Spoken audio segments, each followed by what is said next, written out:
Glandular swellings इसकी अमूमी मिलती हैं, सब मैक्सिलरी भी, दूसरी भी, हर तरफ ग्लैंड्स में वरम पैदा हो जाती है और सूज जाते हैं, और बाद मुस्तकिलन वो वरम वहीं बैठ जाती है।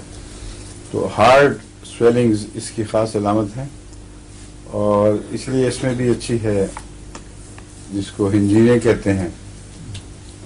क्या कहते हैं उसका असल उर्दू लफ्ज़ क्या? हंजीरें पंजाबी में कहते हैं अंजीरें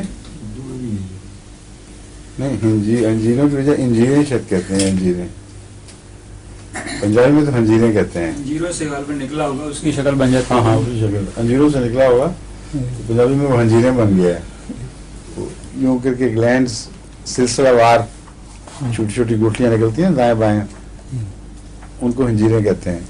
पहले से शुरू होकर नीचे उतरती हैं।